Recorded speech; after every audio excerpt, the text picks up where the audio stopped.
Hello and welcome to episode 8 of MMO Weekly, presented as always by MetsmerizedOnline.com. I'm your host, Sal Manzo, along with MMO executive editor Mike Mayer, my co-host, and we're joined today by Binghamton Rumble Ponies pitcher and Mets prospect Josh Hejka. Josh, how we doing today, man? Thanks so much for taking some time with us. Yeah, Sal, Mike, really appreciate you guys having me on. Just enjoying my off day today on Monday and getting ready for a series this week. Love it, love it. And you're such a professional. You even held on for us. We have some technical difficulties before. Mike was, I think he was trying to back out here. The phone wasn't working, but we appreciate the patience. You're a pro's pro there. But obviously, we have you here to talk about what's going on this season. I want to get into a little bit. I know you wrote an article for Metsmerize actually, I believe last year, which is was really interesting to read, and we're going to get into that in a bit. But I just want to talk kind of about your start to the 2022 season, and how you feel that the success has been so far. You're off to a good start here. Yeah, it's been a lot of fun. I actually started this year in Brooklyn, which I spent a lot of time last year as well, and actually in my 2019 season when I was still in short season ball. So I was really familiar with Brooklyn, and it was it's always fun playing there in front of the New York crowd, and getting the New York fans who are so passionate about baseball. I've been really happy with how I've been playing so far. I actually got promoted to Binghamton a few weeks ago. As you mentioned, I'm with the Rumble Ponies now, and I think there's a few things that I can attribute my success to this year. But the biggest thing would be I finally have a secondary pitch that I can throw. My entire career up until this point, I feel like I've relied on my fastball, and coming from a submarine spot, it's been very effective. A submarine slot. It's been very effective up to this point for me so far. But even last year, my numbers weren't. I had a decent season, but there were times last year where I would get hit because I wasn't able to put guys away. Guys would see a lot of pitches against me, and when I'm throwing the same guy 6 pitches or whatever, and they're all the same pitch, guys are going to get used to that, even if it's from a different slot, different movement profile. So this year I've added 2 new pitches. I actually threw a slider last year, but it wasn't very good. It was slow and didn't move a lot. And I improved on it basically in 2 different ways. I basically throw a cut, what I call a cutter now, which is essentially the same movement profile as my slider from last year, but it's significantly harder. It's like 6 or 7 miles an hour harder. And I've been getting a lot of good results with that pitch. And then what I think is the biggest pitch for me is the rising slider. So I took some cues from Tyler Rogers, and I actually went out to Driveline this offseason and did some pitch design out there.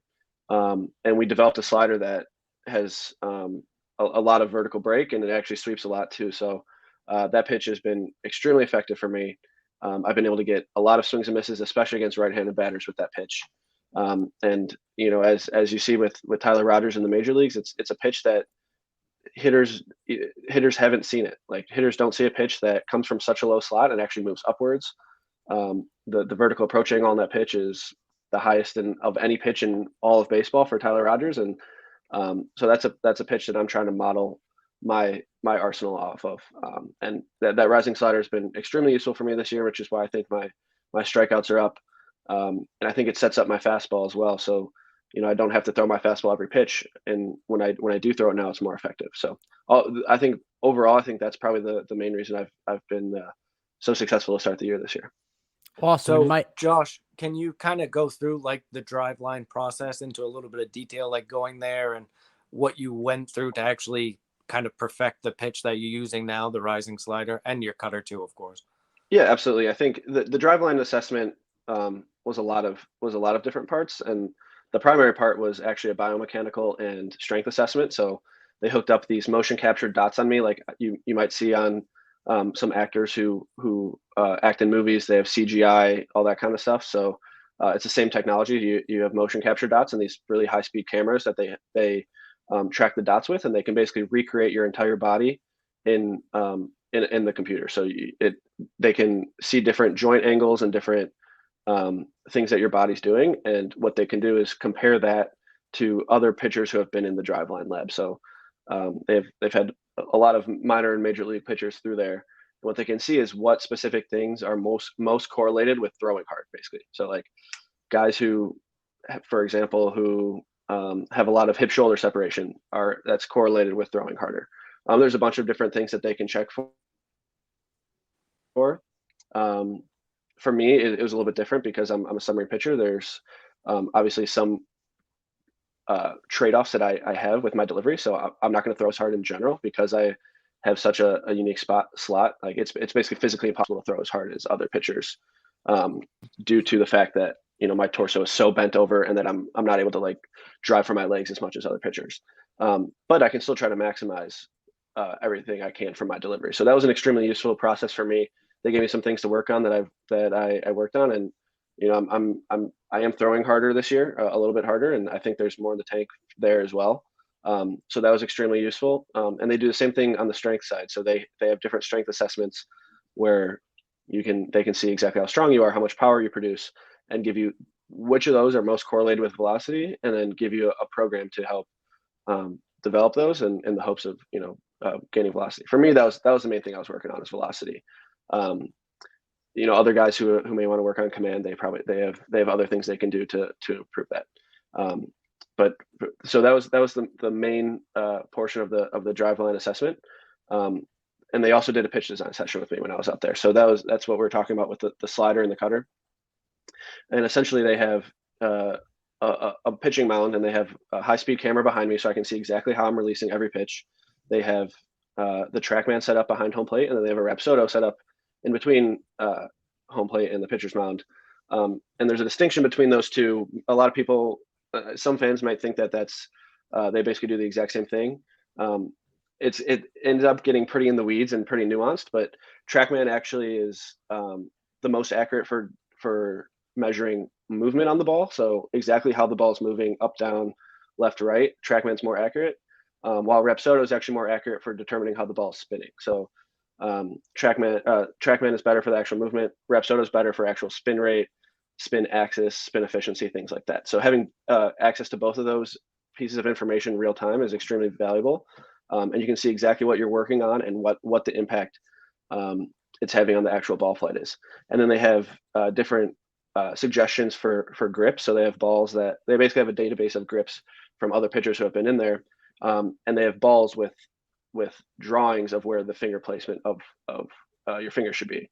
So for me, for the rising slider, if you think about a really low slot and the ball rising from that slot, that's essentially the same pitch as an overhand like sweeping slider. So if you take an overhand sweeping slider and you basically just rotate it 90 degrees like my torso is, that pitch will rise. So I tried some different grips that they had that they suggested from other pitchers who actually who threw sweeping sliders over the top. And I just tried throwing those, and until I found a grip that worked. And I've had a lot of success, like just getting a feel for it and being able to like locate that at the top of the zone and getting a lot of swings and misses at the top of the zone. It was a really useful process, and I think it was extraordinary the amount of resources they have there and how helpful it was for me as a pitcher. That's amazing. I'm almost picturing like Nike ID, you customize sneakers. It's almost like you're going in, you're picking a grip you're trying to look for, spin rate, everything else. That's really so cool. And, I'm guess kind of my follow-up to all it is, how obviously it's, a lot of numbers and things like that. How do you are able to make it palatable and digest all that and kind of take it and, take those numbers and that data and then apply it to what you're doing? Because I would imagine to kind of the layperson or someone who's, maybe a pitcher who's new to this, I'm sure it might be a little overwhelming. So I'm just a little curious how you were able to kind of digest all that information and, put it forth. Yeah, for me, it's something that I've had a lot of experience with. I started getting into more of the analytics and data side when I was in college. So I've had a few years of experience with it.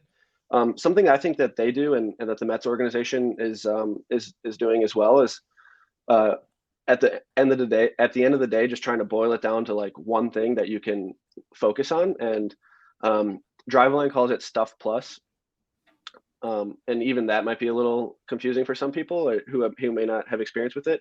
But essentially the idea is the higher the number, the more likely it is that pitch is going to succeed. Stuff Plus is a little complicated to explain, but essentially 100 is average. So if you have a pitch that's 100, that's like a league average pitch. And when you're going through the pitch design process, essentially what you want to do is just maximize that stuff number. So if you try grip and you don't know exactly like what a good horizontal break or what a good vertical break is or what a good spin rate is, if you can just spit out this one number, this stuff number, and you can see, okay, my stuff with this new grip went from 95 to 105. So at the end of the day, that's all you like. If you don't understand the rest of it, or you have questions about the rest of it, and you can be convinced that that stuff value is actually correlated with more success, then like that's just something you can look at, and that's something I look at when I'm working on a pitch. I want the pitch that will play best to major league hitters. So trying to maximize those stuff values is big for me, and for me, usually what that boils down to is actually getting as much negative vertical break on my sinker as possible, because that's extremely rare for hitters to face. They don't really see that often. Even overhand sinkers, like they don't get nearly as they don't get that negative vertical break. They actually get positive vertical break. It just looks like it's sinking because we're used to like the 4-seam fastball that kind of stays up. But trying to get as much negative vertical break on that sinker as possible, and then for the slider, getting as much positive vertical break as possible. For me, when I do both of those things, that's when my stuff numbers are highest, which in theory means that those pitches will be the best against hitters, especially major league hitters down the line. So you mentioned the Mets, and we had Brian Hayes on earlier this year, and he kind of talked about how the Mets now are really trying to combine in the minor leagues winning but trying to stay on the analytical side as much as they can. And they've done that there's an analyst with each affiliate now. And there's, just the pure volume of the department now is 44 people in the research department. So how has that changed this year from like a player standpoint, from the analytical side? I know we've kind of talked in the past where there hasn't been really that person or that group of people that you could point to kind of get the information that you needed. How has that kind of changed this year? It's actually mind-blowing, because my first year with the Mets organization was in 2019, and just how different things are now versus then. In 2019, if I wanted to see my video or my data, I would have to watch it with a coach. I would have to go get the coach and say, like, can we watch this together? I want to see what my numbers were. I want to see what my video, I couldn't even watch the video on my own. And now what I really like about it is giving players ownership of their own careers. It's essentially saying, like, hey, we're going to explain to you exactly what you need to work on, and we're going to trust that you can understand it, and that you can absorb this data yourself and like work on things. And obviously the coaches are still there all the time, like if we need help. And honestly, the coaches are there more often now than they were. We have a really, really good, new pitching coordinator who has been really good about communicating exactly what the organization expects from all of us, like what things we need to work on, how we need to work on it. But we also have a lot more ability to take ownership of our own careers. We can watch the video on our own. We can do the data on our own, look at the data on our own. We have an analyst, like you said, at every level that we can talk to. So if we have questions about like, oh, what does this pitch metric mean? Or like, what do you think I can do to improve my vertical break on my fastball for someone who's an over-the-top pitcher? Those kind of questions, they can be answered every day. And everything we throw off a mound is collected. We have video of every pitch. We have TrackMan on every pitch, including in the bullpen. Edgertronic on every pitch, including in the bullpen. So the amount of data we're collecting is staggeringly higher. The access to the data is extremely high, much higher as well. And like I said, the transparency and the communication from the organization is really, really good, so that we know exactly what we need to work on, and then what we can do to actually improve that. And it's not just like they're telling us that either. It's a conversation between us and the organization. So if we have questions about that, if we disagree, if they say that we think this is what you need to work on, but I want to work on this instead, that's an open dialogue that I can have with my coaches and my coordinators. And maybe, at the end of the day, they're correct, and I admit that what I said wasn't correct, or like they say, okay, maybe you're right, we can work on that instead. And I think that's really, really awesome, and it's conducive to a really good player development. And I think what you probably have seen is that the farm this year has been like really, really good. There's been a lot of development from guys that may not have been big names beforehand, but guys who are kind of making waves this year. And I think that's a testament to how much how the transparency and the communication from the pitching department right now. That's awesome. And from everyone we've spoken to, it really does seem like there's a night and day kind of change within the organization. But I was wondering, as far as the living side goes, if you can tell us a little bit how things have maybe improved upon with, the new regime as to the old one. I was wondering if there's, hopefully any improvements there for you guys as well. The housing has been awesome. In Brooklyn we had really nice apartments. We had it was a really good situation. It was close to the field. We had free parking. We had a full kitchen, and especially coming from playing in Brooklyn in past years where we were crammed in these tiny hotel rooms and tiny hotel rooms that were an hour from the field, and we had to take a bus every day an hour and back. The situation this year was really great. And in Binghamton, we have a similarly really good situation. It's 3 people in an apartment, but we all have our own rooms and bathrooms. We have a full kitchen. So the housing it's also improved really drastically. And I think that's again a testament to the new regime of the new regime of ownership in the organization, and the dedication to wanting to be best in class, wanting to provide the best experience for the players that any organization in all of minor league baseball does. So I think that's been pretty clear through not just the housing, but through many other things that the organization has been doing for us the last couple of years. And talk about like how important something like that is. Just, you don't think about it much until like the last couple of years where you get like these horror stories about where there's like 8 guys in an apartment, and you're talking about paying for rent and heat and all of this different stuff, and now you're getting these apartments which you're saying are closer to the field, which obviously makes it easier, but they're not paid for, and the stress that takes off of you and just kind of lets you focus on doing what you're supposed to be doing and getting better and playing baseball. Yeah, absolutely. I think being able to sleep well every night, being able to eat well and like fuel your body properly, like those might seem like simple things, but they're not easy things, right? Like it's simple, like sleep and eat well, but those things require a lot of time and dedication and like a good environment. So you're not going to be able to sleep well with 8 guys living in an apartment. You're not going to be able to sleep, or you're not going to be able to eat well without a kitchen in your room where you can make yourself food. You have to, go buy McDonald's every morning. Like that's not going to happen. And being able to do that, sleep and eat well, like that's going to provide a noticeable impact on your performance on the field. Like you're going to be able to go out there and like trust that your body is fueled properly and trust that your body has recovered properly, and not just for performance, but for injury prevention as well. Like you have these, like there's no reason guys who are going to be the future of your organization should have to go through that. And that's why it's been so great this year, because we've all just been able to focus on our performance on the field. We haven't had to worry about getting a lease in one city and then getting called up and having to pay 2 leases at once, and then like I mentioned, having to like figure out what we're doing for food and all that kind of stuff. Like that hasn't been an issue this year. And for me, it's easy. I'm a single guy. I don't have a family, but there's guys in the organization who are married and have children, and the ability for them, and as far as I know, all of them have been provided really good housing situations as well. They have their own apartment to themselves for them and their families, which is great. The stress of not having to deal with that in season is probably great just for mental health as well. And I think it's been really awesome to see the difference. And I'm happy things are moving that direction. That's awesome. And, I want to, obviously talk to you a bit more about, like I said, an article you actually wrote for, Metsmerize last year, and then as well as just what it's been like throwing to Francisco Álvarez. But before I get to all that, I saw that you once pitched a 10-inning, 151 pitch outing in the College World Series.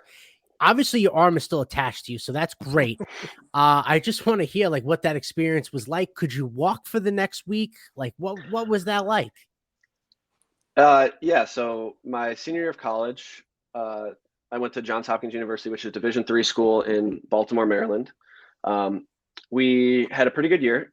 We were contesting for the conference championship, and we ended up making the conference tournament. And I had been just a reliever up to that point my entire career. I led the school, like I have the school record in appearances. So I came out of the bullpen, and I actually have the school record in saves as well. So I was the closer, and I would always beg my coaches to let me start. I'm like, I want to start a game. Like, let me get in there. Let me see what I can do.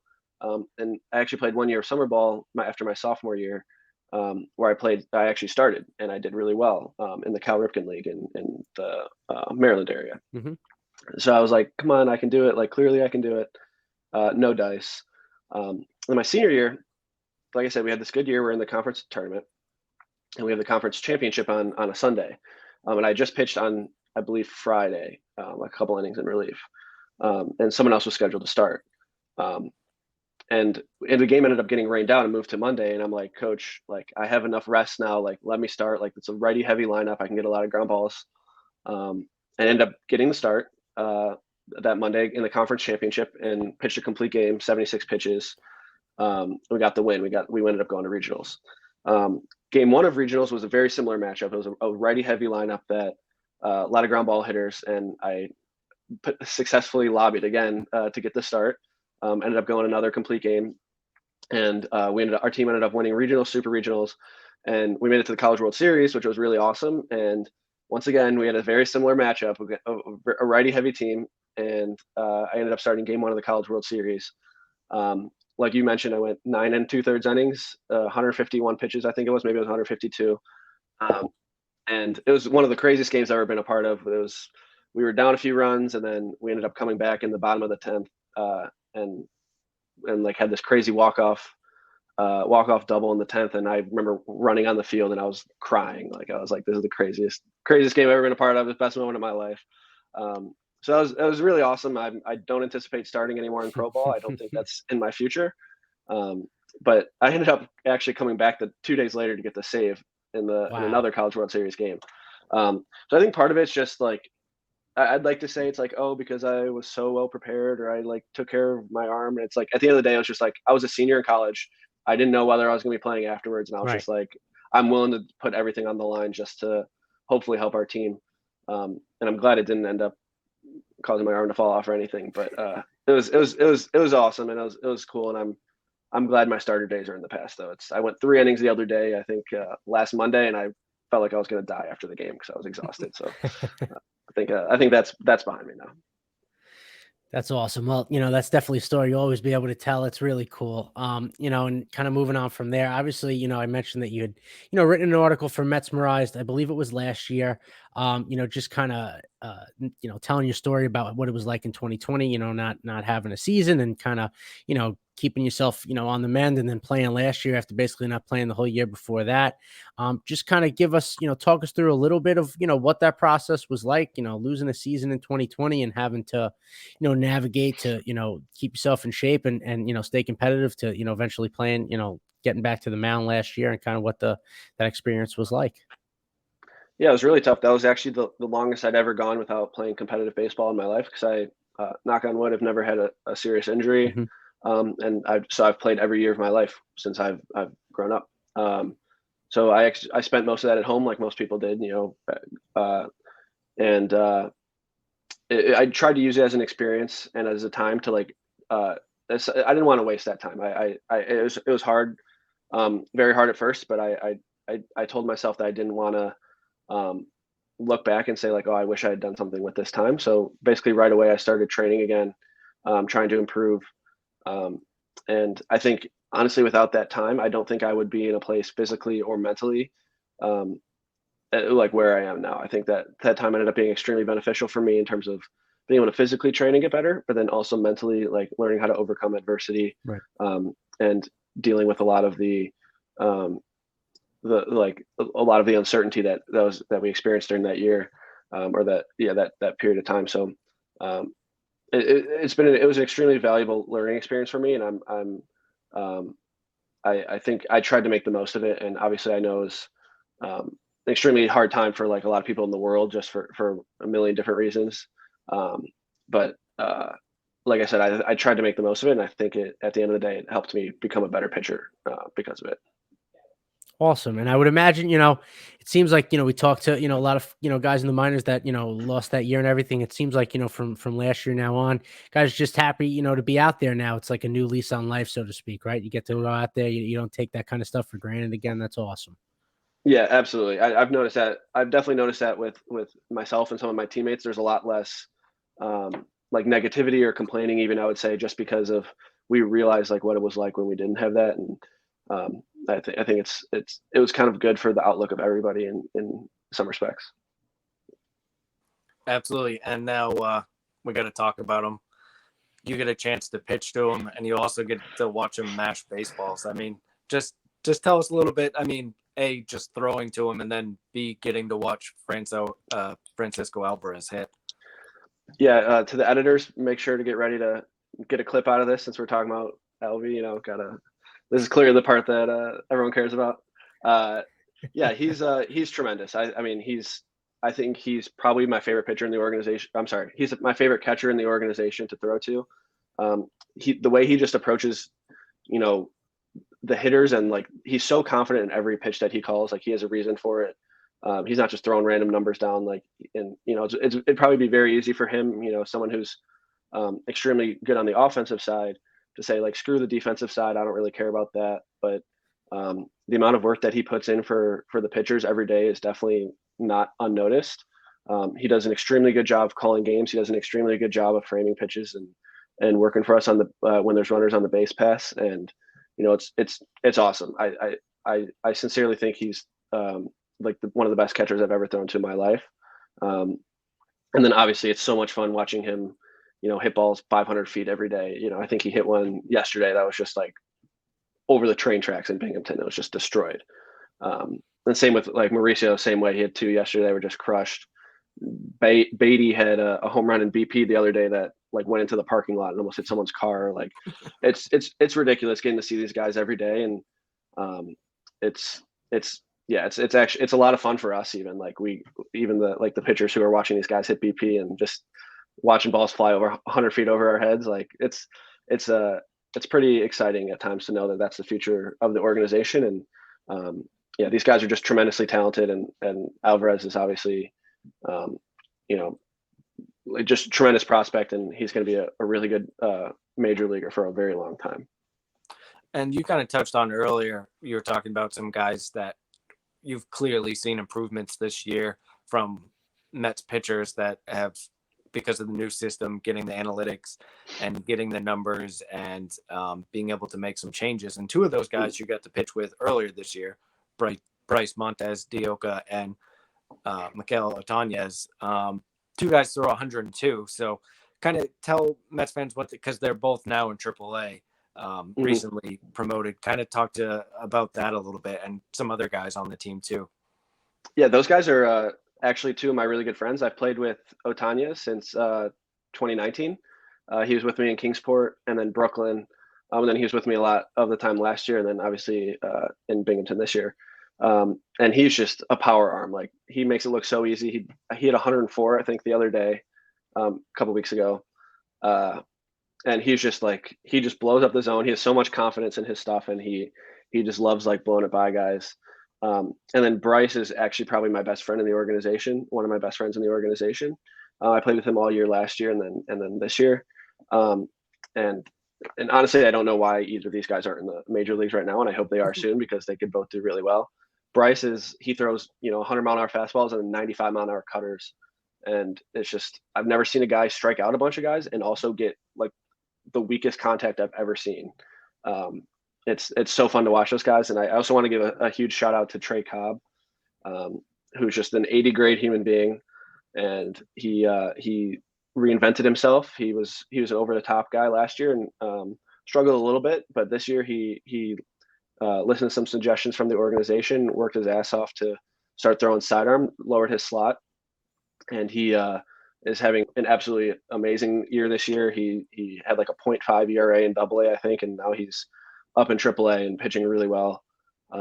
So I'm just really excited for all three of those guys. And then obviously there's a lot of other guys who have improved as well, and who have gotten a lot better. But it's been so fun to play with those guys and be teammates with those. But yeah, not just on the field, but like being teammates with those guys, being friends with those guys. Like really, really good human beings, really, really good baseball players, and I couldn't be happier for them. And I hope I see them, all three of them, in the show this year. Love it. Hopefully, Mets bullpen could use a couple of 102s in there. That'd be nice. But I was wondering. Obviously, as a minor league, you go through kind of a lot of experimental things as far as with rules and things like that. I was wondering how you felt in particular about the pitch clock as a pitcher, and if there are any other rules that maybe you like, dislike, or a rule that's not implemented that maybe you thought of that you'd like to maybe see used or something like that. Yeah, I know some guys are a little frustrated with the pitch clock, but those are guys who worked a little slower in general. And I think for me, I've always worked really quickly, so it hasn't really impacted me at all. Like I haven't even thought about it. A lot of the frustrations stem from some of the nuances when there's runners on base, where you can't pick off more than twice, and the clock stops when you throw the pitch rather than when you come set. So it limits the amount of time that you can hold to basically mess with the runner or hitter's timing. I think that's where a lot of the frustration stems. So I'd like to see some changes to maybe the rules with runners on base, where maybe this clock stops when you come set rather than when you actually throw the pitch. But beyond that, I think it's actually a really good thing. It's actually crazy how much quicker games have been going by. And for me, like I always worked quickly, and it drove me crazy when hitters would take forever to get in the box. So now I like when they have to get in there really quickly, and I really like that aspect of things. For me, for like other rules that I think would be that I've thought about or think would be beneficial. So I'm going to give two right here. I don't even know if I necessarily agree with these rules, but I think they're interesting. One of them is one I saw from Tom Tango on Twitter, and he thought that there should be 9 DHs. Essentially, you pick your 9 best fielders and they play in the field, and you pick your 9 best hitters and they hit. And so that you're always guaranteed the best level of offense and defense at any given time, which I thought was really interesting. I don't know if I necessarily agree with that as a baseball fan, but Right. I can kind of see the logic behind it, and I think it's interesting. The other thing would be changing the extra innings rule. So I don't like the runner on second, but I think I probably dislike it for other reasons than people. The reason I dislike it's not because it's like not traditional baseball or whatever. I think the main thing for me is that if you're gonna do something like that, make it so crazy that it's like must see TV, right? Like no one's gonna tune into a game and be like, oh wow, the zombie runner's on second base, now I gotta watch. Like no, like when you're watching hockey and you're like, okay, it's like they have less guys on the ice, and it's like more exciting. And college football overtime is extremely exciting, and I think they could do something with baseball, not necessarily like a home run derby or something like that, but something that is exciting and can still keep games from getting too long. The one I've heard is like the cut and choose rule, where basically one team picks, how many outs there are and where the base runners are, and then the other team picks whether they want to pitch or hit, and it's just sudden death. If the team scores, they win. If they don't score, they lose. So one team could say, I want bases loaded, no outs, but then the other team would be like, well, then I want to hit. And then the opposite, you could say like, I want bases empty, 2 outs, but then the other team would be like, okay, then I'll choose the pitching side. So you can kind of like, there's some gamesmanship and game theory there, and you can figure out exactly like what the optimal situation is and stuff like that. But I think that'd be at least exciting, right? Sudden death game. It would probably end up being like runner on first, 1 out or something like that, and you have to see if the guy scores. But I think that'd at least be exciting. The zombie runner, I'm not a huge fan of that, just because I think it's kind of lazy.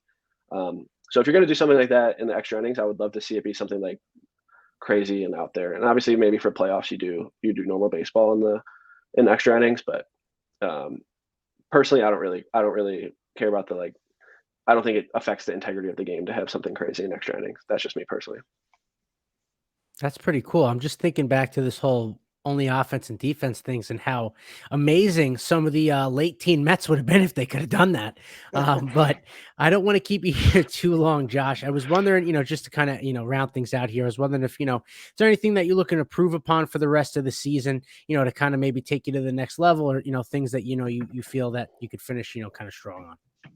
Yeah, for me, I think the main things are continuing to try my best to throw as hard as I possibly can. That's always going to be something for me. Just making sure my velocity is as high as it can possibly be. That's I think the biggest thing holding me back from being the best pitcher I could be at this point. And also I've been walking a few too many guys this year, so I'm trying to cut down on that. I think that'd be the big thing for me too. So now I was going to be done, but now you just gave a great answer, and I have a follow up. You talk about how obviously you want to, throw as hard as you possibly can, like you said, right? Velo Mhm. means everything to you there, but you said you're walking a few too many guys. So then my question would be: is where is the not maybe not medium, but where's the command to the throwing as hard as you can every pitch? Where do you kind of meet where can you kind of meet in the middle there? I guess. So I don't think they're correlated. I don't think Okay. throwing harder means that you're going to walk more guys. For me, walking guys is more about throwing uncompetitive pitches, Okay. which is more not necessarily like an intent thing about how hard I'm throwing. It's more Mhm. of like choosing, especially with my off speed pitches, which are both new, being able to like command, like, so yeah, that's not really a velo thing, but like being able to command those off speed pitches, and like putting them in good spots instead of just throwing like a pitch that's like, for example, like I've had a bunch of pitches this year with the rising slider, which has been a great pitch for me. Mhm. But at times I can throw it and it ends up going like 2 feet above the zone because I'm Right. trying to throw it like to rise and it's just an uncompetitive miss. Gotcha. But I don't think that's necessarily correlated with my fastball velocity. And my Gotcha. fastball velocity, it's not necessarily about, yeah, it's not like I'm trying to like uh, blow it up or like throw as hard as I can. And honestly, like the throwing harder would give me like more spots where I could miss and still be Right. successful. So for me, it's more mechanical, like certain Okay. things, mechanical things I'm working on and trying to keep the intent up. Um, but at the end of the day, I don't think those are necessarily like one's causing, like, I don't think trying to throw harder is causing me to walk more guys. I don't think that's it. Awesome. Interesting. That was a really cool explanation. That was awesome. We, like I said, I want to keep you here all night. So we, appreciate you taking time with us here. This was really interesting. We're going to be following along with you. Hopefully there'll be a fourth guy in the big leagues this year. Maybe it'll be you. Hopefully we'll get you up there, but we're going to keep following you. The best of luck to everything the rest of the season. Hopefully we'll have you on, a couple more times between now and when the year's over. Sal and Mike, really appreciate it. Yeah, this was a blast. And yeah, really appreciate you guys having me on. Absolutely. Great split in LA. We obviously didn't take too much time for that. We'll be back to preview the Dodgers and the Padres series once that concludes in a few days. But again, thank you so much, Josh, for taking the time with us. And let's go Mets, guys. Let's go Mets.